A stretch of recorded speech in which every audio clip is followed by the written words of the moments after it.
Hi everybody, it's next chapter time. Now, can you remember what the land was called they were planning on going to check and visit? Yep, that's it. The land of Take What You Want. Let's see if it's as good as it sounds. Off we go. Chapter 18, The Land of Take What You Want. The next day was very fine. The children helped their mother to clean the whole house, and Joe proudly brought in some fine green beans and lettuces from the garden, which he'd grown himself. Mother was pleased. "You can go off and play after lunch if you like," she said. "You've been very good today." The children looked at one another in glee. Just what they had hoped for. Good. "Come on," said Joe, after lunch. "We won't waste any time." "What about something to drink?" said Beth. "Shouldn't we take some lemonade with us?" "I should think we can get lemonade all right from the land of Take What You Want," said Joe, with a grin. So they all ran off, waving to Mother as they went. They were soon in the enchanted wood, hearing the trees whispering secretly to one another, "Wisha, washa, wisha, washa." They ran through the bushes and trees to the faraway tree, and up they went. When they passed the window of the angry pixie, Joe peeped in, just for fun. But he was sorry he did, for the angry pixie was there, and he threw a bowl of cold soup all over poor Joe. "Oh," said Joe in dismay, as he saw his shirt all splashed with soup. "You wicked pixie." The angry pixie went off into peals of delight and laughter, and banged on his window as it shut. "Poor, you do smell of onions now, Joe," said Beth, wrinkling up her nose. "I hope the smell soon wears off." Joe wiped himself down with his handkerchief. He said to himself that one day he would pay the angry pixie back. "Come on," said Franny impatiently. "We'll never get there." They passed the barn owl's door and saw him sitting inside fast asleep. They came to Silky's little yellow door too, but she wasn't in. There was a note pinned on her door which said, "Out, back soon." "She must be with Moonface," George said. "Now just look out for Dame Washerlot's water, everyone." It was a good thing he reminded them, for not long after that a fine waterfall of soapy suds came pouring down. Franny screamed and dodged, so did Beth. Joe got some on his shirt, and he was very cross. "Never mind," said Franny with a giggle. "It will wash off some of the onion soup, Joe." They went on up and came to Mr. What's-his-name's. He was, as usual, sitting in a deck chair, fast asleep with his mouth open, and beside him, also fast asleep, was the old saucepan man, looking most uncomfortable, draped round as usual with saucepans and kettles. "Don't wake them," whispered Joe. "We'd better not stop and talk." So they crept by them, but just as they had got to the next branch, the saucepan man woke up. He sniffed hard and jabbed Mr. What's-his-name. "What's the matter? What's the matter?" said his friend. "Can you smell onions?" said the saucepan man. "I distinctly smell them." "Do you suppose the faraway tree is growing onions anywhere near us today?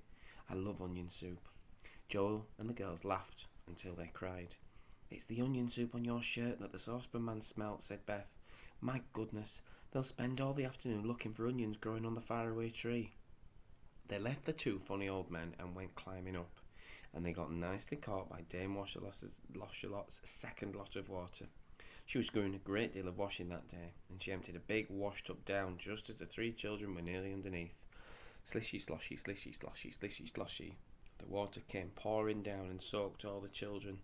They gasped and shook themselves like dogs. "Quick," said Joe. "We will go as fast as we can to Moonface's house and borrow some towels from him. This is dreadful." They arrived at Moonface's at last. Old Moonface and Silky rushed out to hug them, but when they saw how dripping wet the children were, they stopped in surprise. "Is it raining?" asked Moonface. "Have you had a bath in your clothes?" said Silky. "No, it's just Dame Washerlot's water as usual," said Joe crossly. "We dodged the first lot, but didn't manage to dodge the second lot. Can you lend us towels?" Moonface grinned and pulled some towards out of his cupboard. As the children rubbed themselves down, Moonface told them all about the land of Take What You Want. "It's a marvellous land," he said. "You are allowed to wander all over it and take whatever you want for yourselves without paying a penny. Everyone goes there if they can. Do come and visit with me and Silky." "Is it quite safe?" asked Joe, rubbing his hair dry. "Oh yes," said Silky.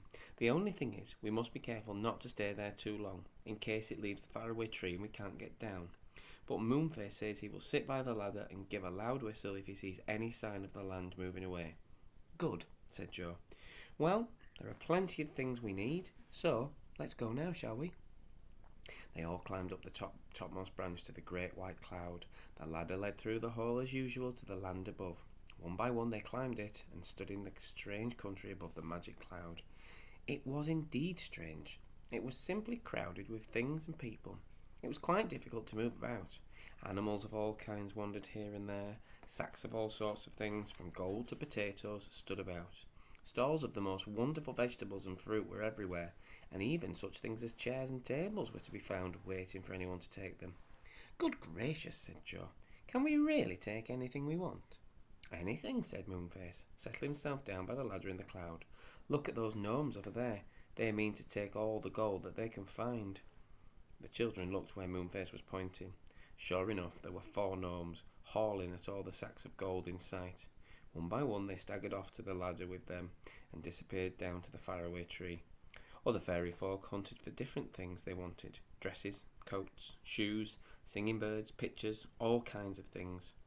As soon as they had found what they were looking for, they rushed off to the ladder in glee and slipped down it. Moonface found it fun to watch them.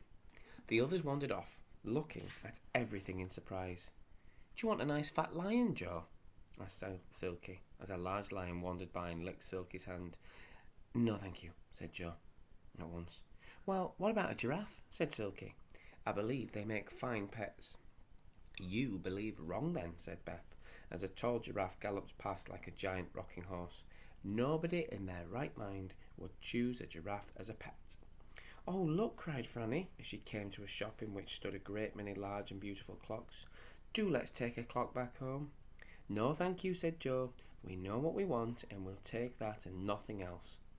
"I think I should like a clock," said Silky, and she picked up a small clock with a very nice smiley face. It had 2 feet underneath, which wiggled hard as Silky picked up the clock. "It wants to talk," said Beth, with a scream of laughter. "Oh, do let it, Silky. I've never seen a clock walk before, or talk." Silky put the clock down, and it trotted beside them on its big flat feet. The children thought it was the funniest thing they had ever seen. Silky was very pleased with her new clock. It was the kind that chimed every hour, on the hour, and sometimes in between too, and it had to be wound up with a key every night to keep it ticking. "Just what I've always wanted," she said. "I shall keep it at the back of my room." "You don't suppose it will stay there, do you, Silky?" asked Beth. "It will wander round and about and poke its nose into everything you're doing, and if it doesn't, like you, it may run away." "Ding dong," said the clock suddenly, in a clear voice, making them all jump. It stopped walking when it chimed, but it ran after the children and Silky again at once. It was really a most extraordinary clock.